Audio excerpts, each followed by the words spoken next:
সবার প্রথমে পাখির আওয়াজটা শুনলে তো বন্ধুরা দুর্দান্ত লাগে না? মনটা ভরে গেল না? আমারও লাগে। আর এই দেখো আকাশের ওপর দিয়ে পাখিরা ঝাঁকে ঝাঁকে যাচ্ছে, অনেক সুন্দর সুন্দর দৃশ্য তো আমার বাড়ি থেকে দেখা যায়। তো যাই হোক, বাড়িতে আমার যা যা ফুল রয়েছে সেই ফুলগুলোতে এখন জল দিয়ে দেবো, জামা কাপড়গুলো তুলে নেব।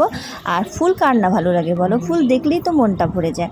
তারপর বন্ধুরা নিচে চলে যাব। নিচে না অনেক সেঞ্চি শাক হয়েছে, তো শাকগুলো তুলবো ভাবছি কিছুটা।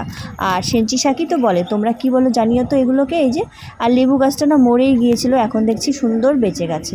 তো যাই হোক, বেঁচে থাকলেই ভালো লাগে। আর এই যে পুদিনা গাছটা দিদা লাগিয়ে দিয়ে গেছে, এখন থেকে অনেকটা ছড়িয়ে গেছে। পুদিনা পাতার চাটনি কে কে খেতে ভালোবাসো জানিয়ে তো। আর ফ্লেভারটা তো উফ, আর বলো না, মন ভরে যায় আমার পুদিনা গাছের। তো যাই হোক, শাক ঠাক তুলে নিলাম আর সকাল বিকাল এখন হাঁটছি। তারপর যে অর্পণ বললো সন্ধ্যাবেলা অমলেট খাবে, যে অমলেট বানিয়ে দিয়েছি। ভিডিওটা ভালো লাগলে লাইক করো।